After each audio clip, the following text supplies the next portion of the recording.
Hello everyone, welcome back to our channel. आज मैं आपके लिए लाई हूँ 12th क्लास हिस्ट्री का चैप्टर 7 के इंपॉर्टेंट टेक्सचुअल क्वेश्चंस।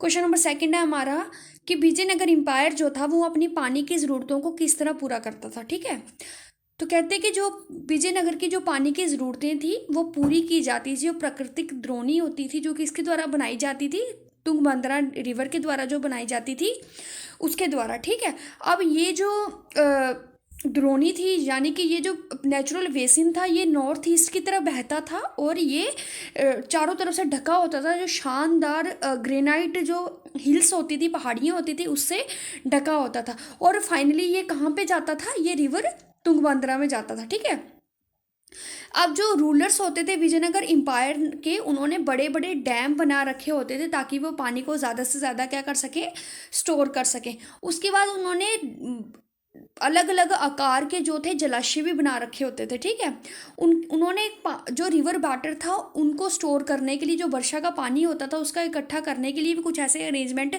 किए होते थे। ठीक है, क्यों किए होते थे? क्योंकि ये जो एरिया था ये मोस्ट एरिड जोन था। ठीक है, अब एक बहुत बड़ा टैंक जो था उसको बनाया गया था 15th सेंचुरी में पानी को स्टोर करने के लिए, और इस वाटर टैंक को आज हम क्या बोलते हैं, कमलापुरम टैंक। ठीक है, और ये जो वाटर टैंक था, ये इसका जो पानी होता था वो शाही तरीक़ों से यूज़ किया जाता था। काफ़ी शायद जो शाही केंद्र होते थे, जो राजाओं के महल में जो भी पर्पसेस होती थी जहाँ राजाओं के द्वारा इन पानियों का यूज़ किया जाता था। ठीक है, अब ये जो टैंक का पानी होता था ये इरिगेशन मतलब नदियों में सिंचाई के लिए यूज़ किया जाता था। ठीक है, और ये जो जितना भी शाही घराने में, जहाँ शाही महल में जितनी भी पानी की ज़रूरतें होती थी, जैसे खाना बनाने के लिए, कपड़े धोने के लिए और भी अदर पर्पसेस के लिए, जो भी शाही केंद्र में पानी की ज़रूरत होती थी वो इसी टैंक के पानी के माध्यम से फुलफ़िल की जाती थी। ठीक है, अब जो हीरिया कैनाल था वो भी अपना पानी जो होता था वो इसी डैम से लेता था। ठीक है, इसी